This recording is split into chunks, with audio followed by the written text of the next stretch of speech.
2 years ago, Debbie Anderson was a 35-year-old mother of twins, Kelsey and Morgan, and a teacher at the Jim Darcy Elementary School in Helena, Montana. Push, Dad, push. Oh, that girl. There she's coming forward. Easy. There she's going. Easy. Easy. Good. Today, Debbie is brain damaged and blind. The result, doctors say, of a severe latex allergy that developed after several operations to correct ulcerative colitis. Debbie's husband, Jerry. Her eyes would water up, almost like having an instantaneous hay fever reaction. And it was mild. She could certainly take Benadryl and walk away from any of the symptoms. Jerry says they were never told about the possibility of a severe attack. You look great. So Debbie thought nothing of going to the hospital emergency room while her niece underwent treatment. She avoided direct contact with latex, but she held her niece after the niece was examined by doctors and nurses who were wearing latex gloves. When she did come home, she said, my eyes are watery, and I think I've come in contact with latex. At about 3:30 in the morning, Jerry woke up to Debbie's panting for air. She's purple from the chest up. I see her there in the bed, and totally purple from the chest up, and her face is very swollen. Despite CPR and an injection of epinephrine, Debbie suffered a crippling loss of oxygen. Keeps it out of your face for all that rigorous physical therapy, huh? Yeah. Shattered, Jerry moved the family to Texas for 8 months, hoping that in this rehabilitation facility, Debbie would recover.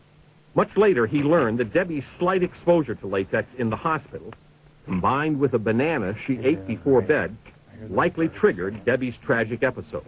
Scientists now know that certain foods like bananas, kiwis, and avocados cross-react with latex allergy and boost the possibility of a severe reaction.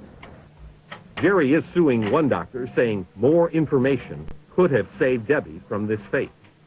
Stories like Debbie's alarm healthcare workers whose constant exposure to latex puts them at special risk.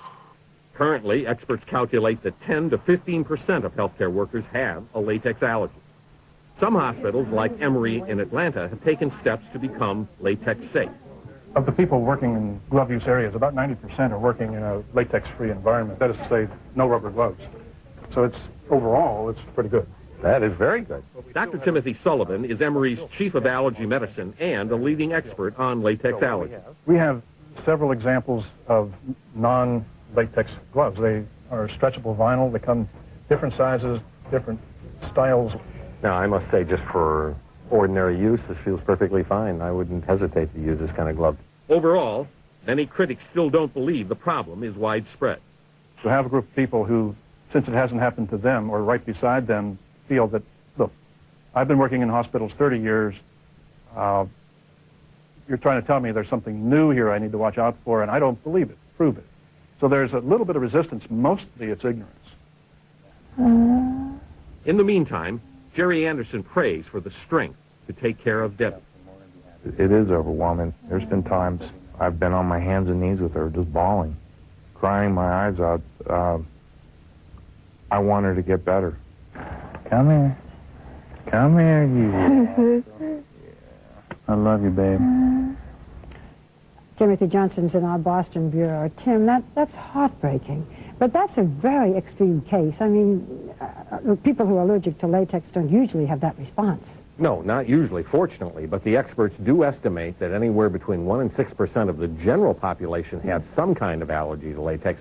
You know, that translates into millions of people, and the percents are even higher for people who are regularly exposed, like healthcare workers. So it's a problem that is very significant. Well, what can be done? We talked about this the last time, and you said maybe banning latex or putting warning signals on it or warning notices? Well, banning would be too severe because, on balance, latex does more good than harm. It's a vital part of medical products, such as the balloons we use in some forms of heart surgery. But what we do need is a clear warning label on products where latex occurs saying that it might cause an allergy. There is such a labeling proposed now by the FDA. It's being discussed. I'm told it's going to happen in the very near future. That would be a very big, important step. And if you are allergic to latex, let your doctor or your surgeon know. Oh, absolutely. Thank you, Tim. Thank you. Important. Well, next, was it child abuse or a parent?